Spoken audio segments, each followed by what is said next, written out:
తమిళనాడు ఎన్నికల ఫలితాలు చూసినట్లయితే విజయ్ గారి పార్టీ అధికార అడుగులైతే వేస్తుంది. మరి అంశాల మీద మనతో విశ్లేషించడానికి ప్రముఖ హైకోర్టు న్యాయవాది రజనీ గారు మనతో ఉన్నారు. ఆమెతో మాట్లాడదాం. నమస్తే రజనీ గారు.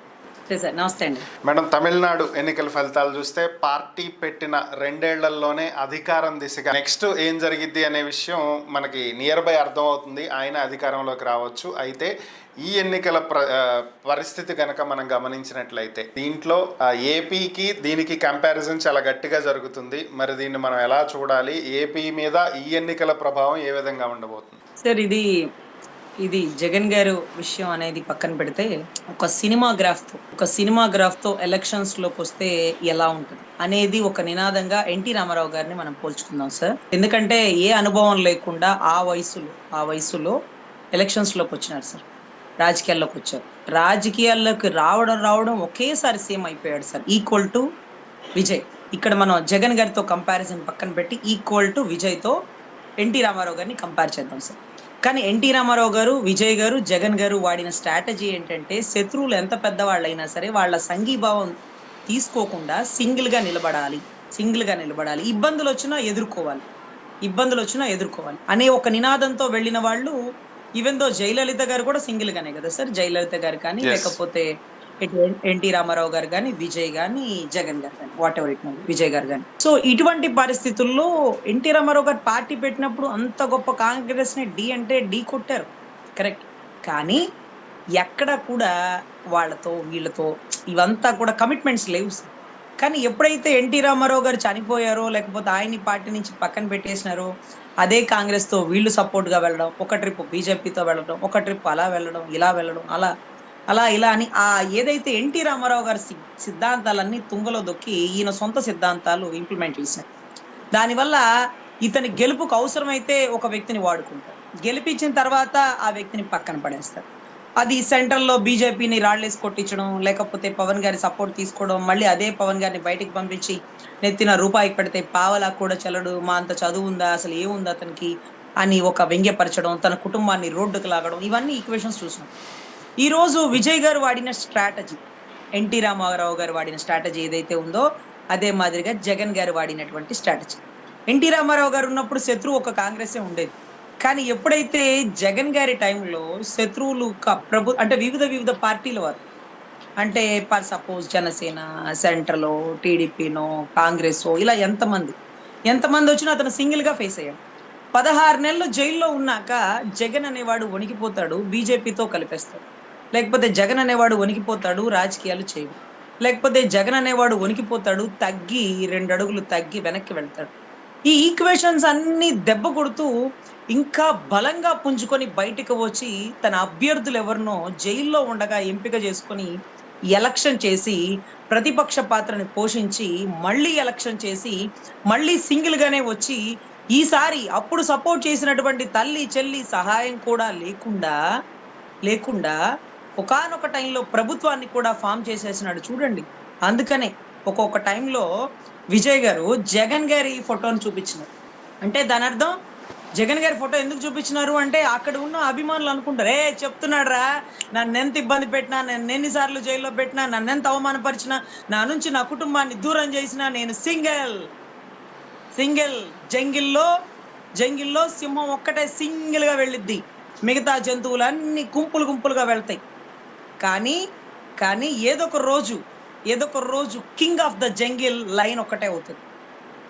అంటే ఒక సింగిల్ అనే వ్యక్తి ఎప్పటికైనా ఒక కింగ్ అవుతాడు. King of the jungle single గా ఉండే సింహం, సింగిల్ గా ఉండే లైన్ తో. ఆ కంపారిజన్ చూడండి.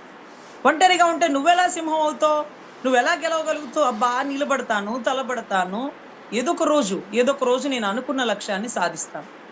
కానీ మీరు గమనిస్తే విజయ్ గారిని ఓపెన్ గా మనం మాట్లాడుకుంటే కాంగ్రెస్ పార్టీ కలుపుకోవడానికి ఎంతో ప్రయత్నించింది. ఇక బీజేపీ అయితే పెద్ద ప్రముఖుల్ని కూడా పంపించి మాతో కలిసి ప్రయాణం చేయి, మా ఉనికి కూడా ఉంటుంది నీతో, లేకపోతే నిని గెలుపుకి కారణం అవుతాం మేము అంటూ సమీకరణాలు తీసుకుందాం. తగ్గవా అంటూ తన కుటుంబాల్లో విషయాలని హైలైటెడ్ చేసినారు. అది ఓకే, మనలో బలం ఉంటే కుటుంబ విషయాలు అవన్నీ రాజకీయాలకి ఏమీ ఇబ్బంది ఏమి ఉండదు. అదే మాదిరిగా 40 మంది ఈ మధ్య ఆయన మీటింగ్ పెట్టినప్పుడు చనిపోయారు చూడండి. ఆ 40 మంది చనిపోయినప్పుడు జగన్ గారి మీద ఎలా అయితే వాళ్ళు ఎలిగేషన్స్ వేసినారో అదే మాదిరిగా విజయ్ గారి మీద కేసులు నమోదు చేసింది. అతని చావుకి, వాళ్ళందరి చావుకి ఇతనే కారణం అంటూ ఇతన్ని ఎలా అయితే కోర్టు చుట్టూ తిప్పి ఇబ్బంది పెట్టాలని ప్రయత్నించినారు. అవసరమైతే జైలుకైనా పోతాను. చనిపోయిన ప్రతి ప్రాణానికి నేను ఎంతకైనా విలువ కట్టలేను. వాళ్ళందరూ నా అభిమానులు అంటూ బాధపడ్డాడు. ఎప్పుడైనా గుర్తుపెట్టుకోండి సార్, ఒక వ్యక్తిని ఎవరైతే ఎక్కువ బాధ పెడతారో, ఆ బాధపడుతున్న వ్యక్తి మీద ప్రజలకి సానుభూతి కలుగుతుంది. అది ఎవరైనా గాని. నువ్వు అలాంటి వాడివి, జగన్ నువ్వు ఇలాంటి వాడివి అన్నప్పుడు, నీ పక్కన ఉండే శత్రువు కూడా సానుభూతి వచ్చేస్తుంది. అబ్బా! పొద్దుగూకులు ఎందుకురా? పొద్దుగూకులు ఎందుకు? అయిపోయిందే తవ్వుతారు. తల్లి, చెల్లి ఏ కుటుంబాల్లో ఉండవు గొడవలు. ఇంక అది తప్ప ఏమీ లేదు అతని దగ్గర అని స్వయాన, స్వయాన ప్రభుత్వంలో ఉన్నటువంటి కొంతమంది కీలకమైన నాయకులే జగన్ గారి గురించి మాట్లాడుకుంటున్న సందర్భాలు. ఓపెన్‌గా, అసెంబ్లీ సాక్షిగా, ప్రజల సాక్షిగా, ప్రజా ప్రతినిధుల సాక్షిగా. ఎందుకే పొద్దుగూకులు, తల్లి, చెల్లి గొడవలు ఈ గాక ఏవి లేవా? అనే పరిస్థితికి వచ్చేసినారు. నువ్వు అవతల వ్యక్తిని ఇబ్బంది పెడుతున్నావు అనుకుంటే అవతల వ్యక్తి ఏముంటున్నాడు? నేను రాజకీయం చేయాలనుకుంటే ఎన్ని విషయాలు చేయగలను చంద్రబాబు గారు. ఏ కుటుంబంలో ఉండవు తల్లి, చెల్లి ఇబ్బందులు. ఇవన్నీ మాట్లాడుతున్న ప్రతిసారి ఆ వ్యక్తి స్థాయిని మనమే పెంచుతున్నాం. ఆ వ్యక్తి స్థాయిని మనమే పెంచుతున్నాం. కానీ వండర్ ఏంటంటే అదే మాదిరిగా విజయ్‌ని కూడా ఇబ్బంది పెట్టి 40 మంది చనిపోయిన కేసు నీ మీద తీసేయాలంటే నువ్వు బీజేపీతో కలిసి ప్రయాణం చెయి. నువ్వు కాంగ్రెస్‌తో కలిసి ప్రయాణం చెయి. సెంట్రల్‌లో రాహుల్ గారి దీవెనలుంటాయి. ఆ సెంట్రల్‌లో బీజేపీ వాళ్ళ దీవెనలు, మోడీ గారి దీవెనలు, అమిత్ షా గారి దీవెనలు. అయ్యా నాకెవ్వరి దీవెనలు వద్దు. నన్ను నమ్ముకున్న జనం, నాకు ఓటైబోయే జనం వీళ్ళ దీవెనలే కావాలి అంటూ ఓపెన్‌గా నటిస్తున్నాడు విజయ్. అవును నటిస్తాను. అది నా ప్రొఫెషన్. కానీ సినిమాల్లో, రాజకీయాల్లో నన్ను నమ్ముకున్నటువంటి నా జనం కోసం నా ప్రాణాలైనా అర్పిస్తా. ఎంత కష్టమైనా నేను సింగిల్ అన్నాడు చూడండి. అదే అతని గెలుపుకి కారణం. సో ఇక్కడ ఈక్వేషన్స్ కూడా కొంత వేరియేషన్స్ వస్తున్నాయండి. ఇప్పుడు ఈ విజయ్ గారి గెలుపు దెబ్బకి కాపు సామాజిక వర్గ సోదరులందరూ ఆలోచిస్తున్నారు. అదేందబ్బా మనం కూడా అట్టే సింగిల్‌గా ఎళ్లి కొట్టేసి ఉండేవాళ్ళమే. ఈసారి కాకపోతే ఇంకోసారి కొట్టుండేవాళ్ళమే. ఎందుకు పొద్దుగూకులు ఈ సపోర్ట్ ఎందుకు ఇవ్వాలి? ఈ సపోర్ట్ ఎందుకు వెనక్కి తీసుకోవాలి? ఒకటి ఆలోచిద్దాం సార్. ప్రజారాజ్యం పార్టీ చిరంజీవి గారు ఇలాగే కాంగ్రెస్‌ని, తెలుగుదేశాన్ని ఢీకొట్టు విజయ్ లాగే ముందుకు వచ్చినారు. అతను సీఎం అయ్యాడు. ఇతను సీఎం అవ్వలేదు. కానీ అంతే పోరాటంతో, అంతే ధైర్యంతో కుంభస్థలాలను ఢీకొడుతూ బీసీలకి 100 మంది టికెట్లు ఇచ్చి గొప్పగా ఒక ప్రజారాజ్యం పార్టీని స్థాపించారు. ప్రజల రాజ్యం ఇది అంటూ. కానీ ఆ పార్టీ మీద బురద జల్లడానికి టికెట్లు అమ్ముకున్నాడు, సీట్లు అమ్ముకున్నాడు. అతని కుటుంబంలో బిడ్డలు ఇట్లున్నారు, అతను అట్లున్నాడు, అతని తమ్ముడిలా అతని కుటుంబాన్ని మొత్తం రోడ్డుకు లాగేసి అతని మీద రాళ్ళేపిచ్చి, కోడిగుడ్లేపిచ్చి, టమాటాలేపిచ్చి ప్రజల్లో వ్యతిరేకత తెప్పించాలని ప్రయత్నం చేసి ఎంత అవమానపరిచిన వ్యక్తి ఎవరు సార్? అసలు మాకు అర్థం కాలేదు, మాకు ఎలగలేదు. కానీ 2014లో మేము దగ్గరుండి గెలిపించుకున్న వ్యక్తి ఎవరో తెలుసా సార్? ఏదైతే కష్టపడి మేము స్థాపించుకున్నటువంటి కాపు సామాజిక వర్గం నిలబడి బీసీలకి ప్రయారిటీ ఇస్తూ స్థాపించుకున్నటువంటి ప్రజారాజ్యం పార్టీని తుంగలో తొక్కినోడిని 2014లో మేము దగ్గరుండి గెలిపించుకున్నామంటే ఒక తమ్ముడు ఒక అన్నకి ఇచ్చేటటువంటి విలువ ఇదేనా? అప్పుడు మాకు అర్థం కాలేదు సార్. ఇప్పటికీ మాకు అర్థం కావట్లేదు సార్. 2015లో ముద్రగడ పద్మనాభం గారికి సంఘీభావం తెలపడానికి వెళ్తున్నటువంటి చిరంజీవి గారిని ఎయిర్‌పోర్ట్ లో అరెస్ట్ చేసింది ఎవరు సార్? నిర్బంధించింది ఎవరు సార్? నానా మాటలు మాట్లాడింది ఎవరు సార్? చంద్రబాబు గారు. ఆ చంద్రబాబు గారి మీద పవన్ కళ్యాణ్ గారికి కోపం లేదు. తర్వాత ఆ ప్రజారాజ్యం కుప్పకూలిపోవడానికి, తన అన్న అవమానపడడానికి, తన అన్న 10 అడుగులు వెనక్కేయడానికి, తన అన్న ఆ పార్టీని కాంగ్రెస్ లో విలీనం చేయడానికి కారణమైనటువంటి వ్యక్తులని, దానికి కారణమైనటువంటి ప్రోత్సహించినటువంటి పచ్చ మీడియాని ఈ రోజుకి పెంచి పోషిస్తూ సపోర్ట్ చేస్తూ 2014లో మనం ఎందుకు గెలిపించాం? మనం ఎందుకు అతనికి సపోర్ట్ చేసినాం? అతను ఎవరికి సపోర్ట్ చేస్తున్నాడు? మన ప్రభుత్వం కుప్పకూలిపోవడానికి సపోర్ట్ చేసిన వ్యక్తికి, మన పార్టీని కుప్పకూలిపోవడానికి సపోర్ట్ చేసిన వ్యక్తికి మనం ఎందుకు సపోర్ట్ చేసినాం? ఆ లాజిక్ ఎందుకు మర్చిపోయాం? మాకు తెలీదు సార్. మాకు తెలీదు. కానీ అన్న మీద అంత అభిమానం ఉన్నప్పుడు నమస్కారానికి ప్రతి నమస్కారం పెట్టవా? ఎవరు అనుకున్నావు? చిరంజీవి ఒక సీఎం అభ్యర్థి. అవును ఎగ్జాక్ట్లీ సీఎం అభ్యర్థి. చంద్రబాబు అనేవాడు బురద జల్లకపోతే, చంద్రబాబు అనేవాడు పచ్చ మీడియాలో రోడ్డుకు లాగపోతే, సీట్లు అమ్ముకున్నాడని పుకార్లు పుట్టించకపోతే 100 మందికి బీసీ టికెట్లు ఇచ్చినటువంటి ఒక మహోన్నత వ్యక్తి కాపు సామాజిక వర్గం నుంచి బయటకు వచ్చి తన సొంత నియోజకవర్గాల్లో గెలిపించుకోలేక తిరుపతిలో బలిజలందరూ నిలబడి గెలిపించుకున్నటువంటి వ్యక్తి చిరంజీవి గారిని కుంగలో తొక్కి ఆయన గురించి అవమానమైన మాటలు మాట్లాడి అయ్యన్న పాత్రుడు కొడుకు ఒక దౌర్భాగ్యుడు పెట్టినటువంటి పార్టీ అని ఎన్ని మాటలు, ఎంతమంది మాటలు. మనకి మీడియా లేదు కాబట్టి ఆ రోజు వాళ్ళ అన్న మాటలన్నీ మనం షూట్ చేసి దగ్గర పెట్టుకోలేదు, కానీ వాళ్ళ అన్న మాటలన్నీ బయట పెట్టుంటే బహుశా బహుశా పవన్ కళ్యాణ్ గారికి కోపం వచ్చేనేమో. కానీ ఇవన్నీ మనం అంటే మీడియాలో చూసుకోవాలి. ఆయన పక్కనే ఉన్నాడు కదా, వాళ్ళ అన్న గెలుపుకి యువరాజ్యంలో ఉన్నాడు కదా. మరి అవన్నీ మీకు తెలీదా అన్న? ఈ రోజు నమస్కారానికి ప్రతి నమస్కారం పెట్టలేదు అన్న వ్యక్తి నీ అన్నని నీ వదిన్ని ఇంటికి పిలిపించి భోజనం పెట్టి, అన్నా అన్నా మీ బ్లెస్సింగ్స్ మీ దీవెనలు నాతో ఉండాలన్నా అన్నాడే కానీ నువ్వు నాకు ప్రచారం చేయమల్లా, నా వైపు ఒక్క మాట ఫేవర్ గా మాట్లాడమని చెప్పలా.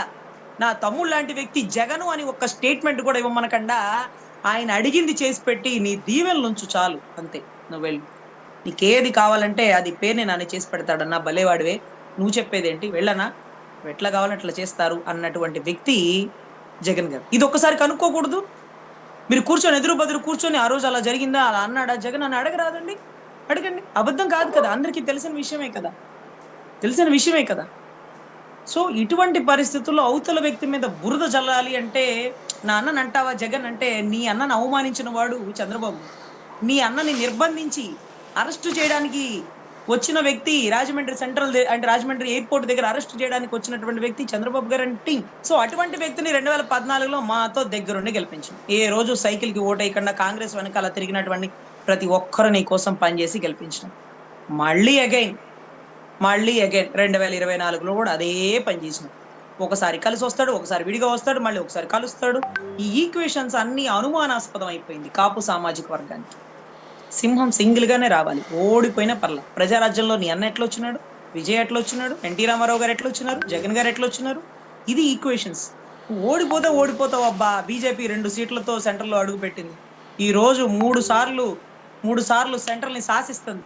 ఎట్లయినా పర్ల. ఈక్వేషన్స్ స్టార్టింగే, మొదటి అడుగే తప్పటడుగా కాకుండా గొప్పగా ఉంటే దాని విజయం ఎలా ఉంటుందంటే విజయ్ గారి గెలుపులాగా ఉంటుంది. ఈ రోజు జగన్ గారి ఫోటో ఆయన చూపిస్తూ 40 మంది అరెస్ట్ అయ్యారు కదా, అంటే 40 మంది చనిపోయారు కదా అని నన్ను అరెస్ట్ చేద్దాం అనుకున్నటువంటి నా ప్రత్యర్థులకి, నన్ను అరెస్ట్ చేస్తే నేను సిద్ధంగా ఉన్నా. తెలిసి జరిగినా తెలియక జరిగినా నా ఆధ్వర్యంలో జరిగిన తప్పుగా నేను భావిస్తున్నా. కానీ అప్పుడున్న ప్రభుత్వం ఎందుకు లాండ్ ఆర్డర్ని పరిరక్షించలేకపోయింది? అంతమంది చావుకు కారణమైంది అంటే అక్కడ లాండ్ ఆర్డర్ ఫెయిల్యూర్ అయినట్టే కదా. అయినా సరే మీ తప్పుకు కూడా నేనే శిక్ష అనుభవిస్తా, ఎందుకంటే చనిపోయింది నా మనుషులు కాబట్టి, నా అభిమానులు కాబట్టి నేను జైల్లో ఉండడానికి సిద్ధంగా ఉన్నాను అంటూ సెంట్రల్ ఎన్ని ఇబ్బందులు పెట్టినా, అక్కడ ఉన్న ప్రభుత్వం ఎంత ఇబ్బందులు పాలు చేసి ఐటీ సోదాలంటూ ఎంత ముందుకు తీసుకెళ్ళా, తన తప్పుని తానే ఒప్పుకుంటూ తను చేయని తప్పు కూడా తన శిక్ష అనుభవిస్తున్నానన్నటువంటి వ్యక్తిని ప్రజల మనసును గెలుచుకున్నాడు సార్. చనిపోయిన 40 కుటుంబాల వాళ్ళందరూ కూడా వచ్చి విజయ్ గారి గెలుపుకు కారణమవుతూ ఈ చనిపోయిన వాడి ఆఖరి కోరిక మిమ్మల్ని సీఎంగా చూడాలని అంటూ, అరే నువ్వు రాళ్ళేసి కొడితే ఆ రాళ్లతో ఇల్లు కట్టినటువంటి వ్యవస్థ చూసినారా? ఆ రాళ్లతో ఇల్లు కట్టినాడు. నువ్వు విసిరేసిన రాళ్ళు ఎన్ని వేయి తన చుట్టూ ఒక ప్రహరీ గోడగా అలమర్చుకున్నాడు. ఈ రోజు చనిపోయినటువంటి 40 కుటుంబాల వారు ఎవరైతే ఉన్నారో వారు దగ్గరుండి ఆయన విజయానికి ఒక్కొక్క నియోజకవర్గంలో తిరిగి ఈ రోజు ఆ ఎమ్మెల్యేతో పాటుగా ఆ నియోజకవర్గంలో ఆ చనిపోయిన వ్యక్తి ఫోటో పెడుతూ సమాన ప్రాధాన్యత ఇస్తూ ఆ కుటుంబంలో ఒక వ్యక్తిని దగ్గర తీసుకుంటూ ఎన్నో సార్. అంటే దాని అర్థం ఏంటంటే ఈ రోజు మనం జగన్ గారిని చూసినా, విజయ్ గారిని చూసినా, జయలలిత అమ్మని చూసినా, ప్రజారాజ్యంలో చిరంజీవి గారిని చూసినా, అప్పట్లో ఎన్టీ రామారావు గారిని చూసినా, వీళ్ళందరూ కూడా ఎంత కష్టమైన సింగిల్ గా వెళ్ళారు సార్. వాళ్ళ అదృష్టం ఏకదం ఎన్టీ రామారావు గారు సీఎం అయిపోయారు, వాళ్ళ అదృష్టం ఏకదం విజయ్ గారు సీఎం అయిపోయారు. కానీ ప్రజారాజ్యంలో చిరంజీవి గారు కానీ లేకపోతే ఇక్కడ జగన్ గారు కానీ పోటీ చేసిన వెంటనే సీఎం అవ్వలేకపోయారు.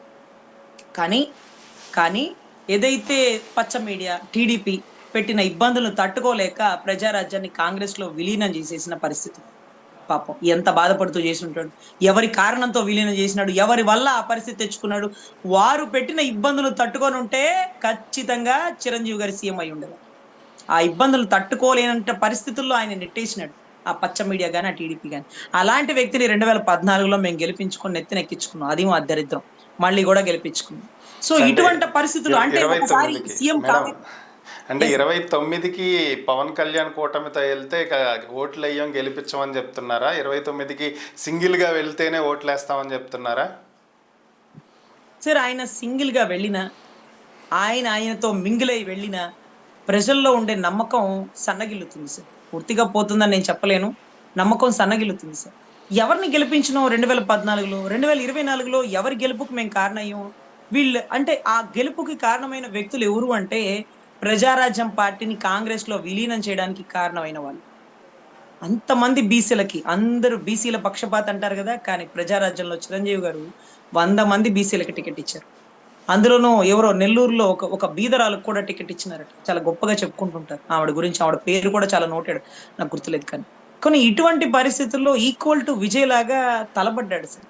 కానీ ఆయన, ఆయన పాజిటివ్ ఆలోచన కలిగిన వ్యక్తి. నెగెటివ్ ఆలోచన దగ్గర ఆయన ఉండలేడు పాపం. చాలా ఎన్నో సార్లు చెప్తాడు. ఎన్నో సార్లు చెప్పాడు. ఆయన చెన్నైలో ఒక ఒక ఒక ఏరియాలో వెళ్ళినప్పుడు నేను ఏం చేద్దామని వచ్చినావంటే ఏదేదో సెంటర్ సార్. ఏం చేద్దాం వచ్చినావంటే నేను హీరో అవుదామని వచ్చినా. అరె! నీ ముక్కు, మూతి కూడా సరిలేదు. నువ్వెట్లా హీరో అవుతావు? అని వాళ్ళందరూ ఎగతాళి చేస్తే అక్కడి నుంచి ఒకడికొచ్చేసి అదేంటి నన్ను అలా ఎగతాళి చేశారంటే, అబ్బా! ఎందుకు పోతావు వాళ్ళ దగ్గరికి? నీ గురించి చెడుగా చెప్పే వాళ్ళకి దూరంగా ఉండు. నీ గురించి సపోర్ట్‌గా చెప్పే వాళ్ళకి దగ్గరగా ఉండు. అనే ఒక నినాదంతో ఉండేవాడు సార్ ఆయన. అందుకని తన గురించి చెడుగా మాట్లాడే పార్టీలందరిని తీసుకోలేకపోయాడు సార్. ఎంత ఓకే. నలిగిపోయి ఉంటాడు సార్. పార్టీని కాంగ్రెస్‌లో కలపడానికి ఎంత ఇబ్బంది పడి ఉంటాడు సార్. ఆ ఇబ్బందికి కారణమైన వాడిని 2014లో గెలిపించినామంటే అది మా దరిద్రం. 24లో మళ్ళీ అతని గెలుపుకు కారణమయ్యానంటే అది ఇంకా దరిద్రం. సో, ఇటువంటి పరిస్థితుల్లో నమ్మకం సన్నగిల్లుతుంది. ఎవరి గెలుపుకు కారణమయ్యామంటే ఎవరైతే తన అన్న పార్టీని భూస్థాపితం చేసినారో, ఎవరైతే 2015లో రాజమండ్రిలో ముద్రగడ పద్మనాభం గారికి సంఘీభావం తెలపడానికి వెళ్ళిన వాళ్ళ అన్నని అరెస్టు చేద్దామని సిద్ధమైన వ్యక్తినో, ఆ వ్యక్తిని ఈరోజు మనం గెలిపించాం. ఆయన అయ్యన్న పాత్రుడు కొడుకు అనుకుంటాండి. ఏమన్నాడంటే దౌర్భాగ్యుడు ఒక పార్టీ పెట్టాడు అన్నాడు. ఈ రోజుకి ఎవ్వరినైనా అడగండి సార్. అది అన్న ఎన్నో సంవత్సరాల తర్వాత కూడా ఆ పదం అట్టే గుర్తుంది సార్. సంకర జాతి నా కొడుకులని ఆయన ఎవరు బాలకృష్ణ గారు మాట్లాడినారు సార్. తల్లిని, చెల్లిని దూషించినారు, బూతులు తిట్టినారు ఇవన్నీ ఓకే. అసలు అర్థం కాని విషయం ఏంటంటే అతన్నెందుకు మేము గెలిపించినాం? అతనే కదా ప్రజారాజ్యం కుప్పకూలిపోవడానికి కారణం. అతనే అంటే మీరు కదా గెలిపించే రంగా ముందు గారి కదా మేడం చావుకి ఆలోచించాలి. గెలిపించే ముందు కదా ఆలోచించుకోవాలి. సార్ అదే అర్థం కావట్లేదు సార్. ఒక కాపు మహిళని నాకొచ్చిన ఆలోచన మా కాపు సోదరులకి ఎందుకు రాలేదో నాకిప్పుడు వస్తుంది సార్ ఈ ఆలోచన. రంగా గారి చావుకి కారణమైన వ్యక్తి కదా! రంగా గారి తర్వాత ఆ పార్టీనే గెలవనివ్వకుండా చేసినాం కదా! అటువంటి వ్యక్తిని మళ్ళీ ప్రజారాజ్యం పార్టీని కూడా ఇబ్బంది పెట్టింది మళ్ళీ అదే వ్యక్తి కదా! అదే వ్యక్తిని 2014లో కాపు సామాజిక వర్గం అందరం దగ్గరుండి ఎందుకు గెలిపించినాం? 24లో మళ్ళీ ఎందుకు గెలిపించినాం? మళ్ళీ కూడా 3 సార్లు అతనే ఎందుకు గెలిపిస్తున్నాం? ఏమో సార్. నాకైతే నా చిన్న బుర్రకి అర్థమైన మాట అది. ఇంకా పెద్దవాళ్ళు ఏం మాట్లాడుకుంటారో నాకు తెలీదు. కానీ విజయ్ గారు వెళ్ళిన స్ట్రాటజీ ఎన్ని కష్టాలు ఎదుర్కొన్నా సరే, ఎంతమందిని ప్రలోభాలు పెట్టినా సరే, ఎన్ని కేసులు వేసినా సరే, ఎన్ని తప్పులు ఎత్తి చూపించినా సరే, సింహం సింగిల్‌గా వచ్చిద్ది. ఓడిపోయినా, గెలిచినా నేను ఒంటరిని. నేను ఒంటరిగా వెళ్తాను. నేను నమ్ముకుంది నా జనాన్ని. నేను నమ్ముకుంది ఆ దేవుళ్ళని. అంతే. పైన దేవుడిని, ఓకే. కింద జనాన్ని నమ్మినవాడు ఆంధ్ర రాష్ట్ర సీఎం అయిపోయాడు గతంలో. ఇప్పుడు కూడా ది వైర్ బుక్ పక్కన పెడితే 40% ఓటింగ్ పక్కన పెడితే 3,500 దొంగ బూతుల్లో ఓటింగ్ బయటకు తీస్తే ఈక్వేషన్ కలిగిస్తే ఇప్పుడు కూడా ఆయనే సీఎం. కానీ కొన్ని ఈక్వేషన్స్ లేండి. ఇంకెంతలేండి 3 ఏళ్ళు. ఆయన అంటారు కదా! ఇలా కళ్ళు మూసుకుంటే అలా తెరిస్తే పోతాయి. అదే పోతాయి అని. ఓకే. కానీ ఈవీఎంల వల్లే గెలిచినావు అని ఎప్పుడు జగన్ గారు ఎందుకు ఆ మాట అనరో చాలా ఆశ్చర్యం సార్ అసలు. ఇంత మనం మొత్తుకుంటున్నాం గదా! ఎక్కడ కూడా ఆ పదాన్ని ఉచ్చరించడు ఆయన. సో, అది గొప్ప ఇంక అయిపోయింది. అయిందేదో అయిపోయింది. ఇక కానివ్వండి ఏదైతే అదని 29 లేదా ఏంటి? అప్పుడు ప్రూవ్ చేసుకుందాం మనం అంటే ఏంటో. నువ్వు బలంగా కొట్టావు. నేను తీసుకున్నాను. నేనింకా బలంగా కొట్టి గెలిచి చూపిస్తాను అంటూ ఆయన ఓడిపోయినప్పుడు చెప్పిన మాట. తీసుకున్నాను. నువ్వు కొట్టావు. నువ్వు బలంగా కొట్టావు. నేను ఓడిపోయాను. ఓకే. మళ్ళీ తీసుకుంటాను అన్నారు సార్. సో, ఎనీవే ఈ మధ్య పెళ్లిలో కూడా కలిసినారు. ఏదైతే విజయ్ గారిని. అప్పుడు కూడా ఆయనిచ్చిన సందేశం, మెసేజి ఒకే ఒక్క వర్డ్ గుర్తుపెట్టుకో విజయ్. ఎంత కష్టమైనా, ఎంతమంది ఎన్ని ఇబ్బందులు పెట్టినా నేను మీకోసం ఒంటరిగా నిలబడుతున్నాను. మీరు నాతో ఉంటారన్న నమ్మకంతో నిలబడుతున్నాను. మనం అందరం కలిసి ముందుకు వెళ్ళాలని నిలబడుతున్నాననే కొన్ని సందేశాలతో నువ్వు ప్రజల్లోకి వెళ్ళు. ఎన్ని ఇబ్బందులు పెట్టినా నువ్వు సింగిల్. నువ్వు కొడతావు ఒకరోజు కింగ్ అవుతావు ఖచ్చితంగా అని ఒక మెసేజ్ ఇచ్చినాడు సార్. అది కూడా చాలా మంది అక్కడ ఉండేటటువంటి వైసీపీ వాళ్ళు కూడా విజయ్ గారి స్ట్రాటజీ ఎలా ఉంటదంటే జగన్ గారి స్ట్రాటజీనేనండి అన్నారు.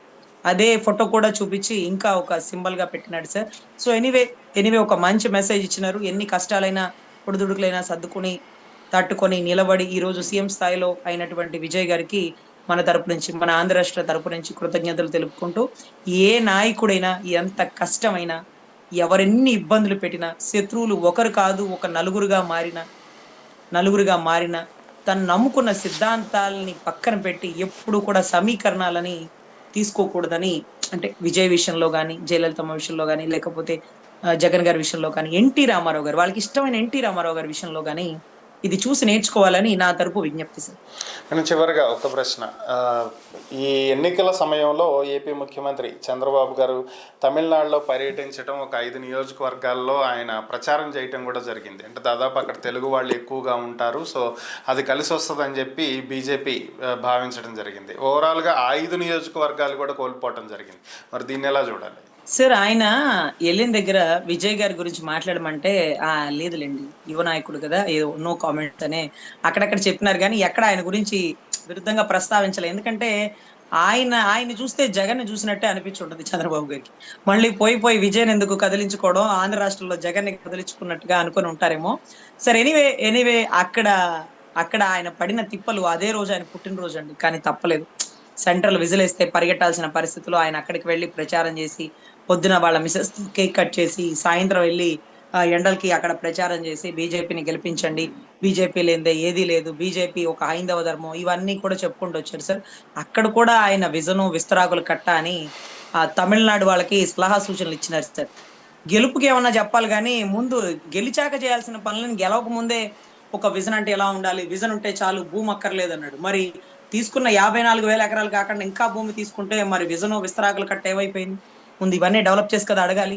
అక్కడ కూడా ఒక జర్నలిస్ట్ అడిగారు సార్, మాకు చెన్నైని డెవలప్ చేయడానికి మాకు ఇక్కడ రాజధాని కాన్స్టిట్యున్సీలో సరైన భూమి లేదు, ఎక్కువ భూమి లేదంటే, భూమి ఎందుకు రాజధాని డెవలప్ చేయడానికి ఒక విజన్ ఉండాలి మరి అన్నారు. ఆ విజన్ విస్తరాకులు కట్ట ఇక్కడ మరి రాష్ట్రంలో ఇంప్లిమెంట్ చేయలేని పరిస్థితిలో రైతుల నుంచి 54,000 ఎకరాలు కాక ఇంకా భూమి తీసుకుంటూ 3 పంటలు పండే భూమిని ఇంకా కూడా పారిశ్రామిక అంటే పరిశ్రమలు పెట్టేసుకొని ఒక పొల్యూషన్ అయిపోయి పర్యావరణం అంతా దెబ్బతినేసి, ఇవన్నీ నా డైలాగులు కాదు సార్, గతంలో పవన్ కళ్యాణ్ గారి డైలాగులు. ఆయన చెప్పలేకపోతున్నారు, ఇప్పుడు నేను చెప్తున్నాను.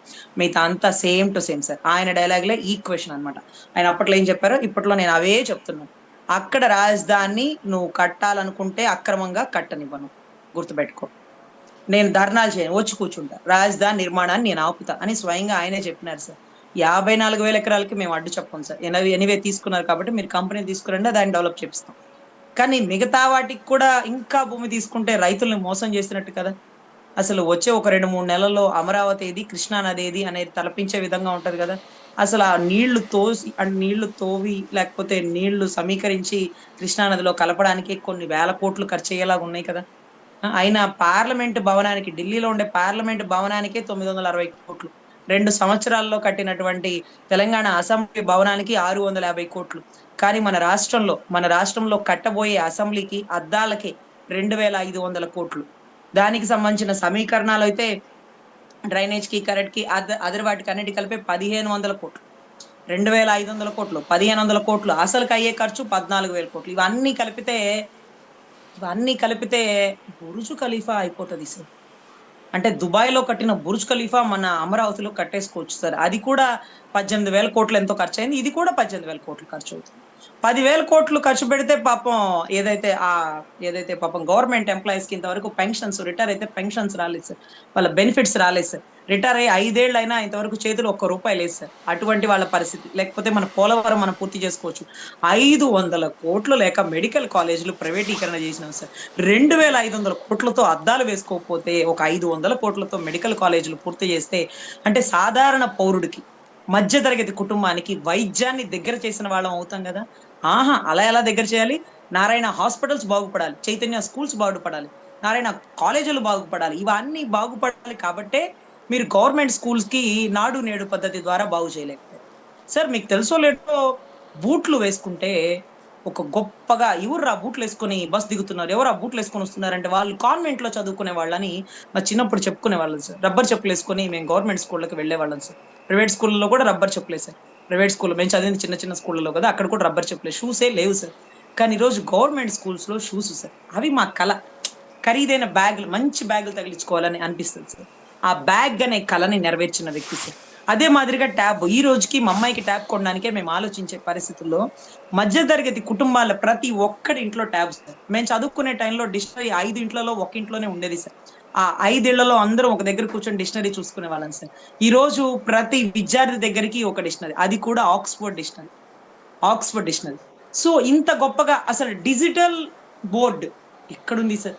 పెద్ద పెద్ద కాన్వెంట్ స్కూళ్ళలో, ప్రైవేట్ స్కూళ్ళలో, ఏసీల్లో ఉండే డిజిటల్ బోర్డ్ ని ఇక్కడ ప్రతిపాదించినారు సార్. ఇంత గొప్ప ఆలోచన సార్. నాడు నేడు ద్వారా రంగులు వేసేసి అది కాన్వెంట్ స్కూల్సా లేకపోతే గవర్నమెంట్ స్కూల్సా అనేంత గొప్పగా ఇంగ్లీష్ మీడియం ప్రవేశపెట్టి సిబిఎస్ఈ సిలబస్ తెలంగాణ వల్లే కాలేకపోయింది సార్. ఒక 1 ఇయర్ మన రాష్ట్రంలో సిబిఎస్ఈ సిలబస్ ఇంప్లిమెంట్ చేసినారు సార్. ఇంత గొప్పగా విద్యార్థుల మీద కాన్సన్ట్రేషన్ పెట్టి చరిత్రలో మిగిలిపోయిన వ్యక్తి ఇంకెవరైనా ఉంటారా సార్? మనం 10 సార్లు చరిత్రలో గుర్తుపెట్టుకోవాల్సిన వ్యక్తి, చర్చించుకోవాల్సిన వ్యక్తి. ఆరోగ్యశ్రీ పెట్టి ఎలా అయితే రాజశేఖర రెడ్డి గారిని గుర్తు చేసుకున్నామో, బూట్లు, ట్యాబులు, బ్యాగులు, లేకపోతే డిజిటల్ బోర్డులు ఇవన్నీ ఇచ్చి మళ్ళీ కొత్తదనానికి నాంది పలికినారు సార్. సచివాలయం ద్వారా ఎంఆర్ఓలని, ఎండిఓలని చూడలేనటువంటి మధ్యతరగతి కుటుంబాల వాళ్ళకి, పేదలకి సచివాలయం ద్వారా వెళ్తేనే పని జరిగే పరిస్థితి వచ్చింది సార్. ఇళ్లలో కొడుకునో, కూతుర్నో, మనవరాలనో బతిలాడుకుని అలా పెన్షన్ దాకా తీసుకెళ్ళమ్మా, నేను సంతకం పెట్టి పెన్షన్ తెచ్చుకోవాలని ప్రతి వృద్ధురాలు ఎవరో ఒకళ్ళ మీద ఆధారపడుతుంది సార్. మీరు ఎవ్వరి మీద ఆధారపడక్కర్లేదు, ప్రభుత్వం మీకు తోడుగా ఉంది అంటూ ఇంటికి తీసుకొచ్చి పెన్షన్ ఇస్తున్న విధానం సార్. సరుకులు, కూరగాయలకి మనం వెళ్తున్నాం కదా, బియ్యానికి అంత దూరం వెళ్ళాలి, అది ఈ రోజు వెళ్దాం, రేపు వెళ్దాం, అమ్మాయిని తీసుకొని వెళ్ళు, ఒక్కదాని వెళ్ళకు, ఎండలు ఎక్కువగా ఉన్నాయి, ఇవన్నీ అనే దాంట్లో కూడా ఇంటికి తీసుకొచ్చి మనకి ఇవ్వాల్సినటువంటి సరుకులు డెలివరీ సార్. దీనివల్ల ఎంతమందికి ఉపాధి వచ్చింది? అంటే 10th లేనిదే ఏ ఉద్యోగాలు రావు సార్. కానీ 10th లేని వాళ్ళు కూడా ఎంతో మంది ఉద్యోగాలు పొంది వాలంటీర్ల ద్వారా ఎంతో మంది సేవ అందిస్తూ వాళ్ళ ఖర్చులకి వాళ్ళు తెచ్చుకుంటూ వాళ్ళ ఇళ్లలో, వాళ్ళ కుటుంబాల మధ్య 50 ఏళ్ల మధ్యలో అక్కడెక్కడే పని చేసుకుంటూ ఎక్కడికి పోబడలా. సో ఇలాంటి మంచి తీసుకొచ్చినటువంటి వ్యక్తి జగన్ రెడ్డి గారు సార్. సో మనకి శత్రువైనా మిత్రుడైనా ఆ సచివాలయ సేవలు మనం వాడుకుంటున్నాం, ఆ వాలంటీర్ సేవలు మనం వాడుకున్నాం.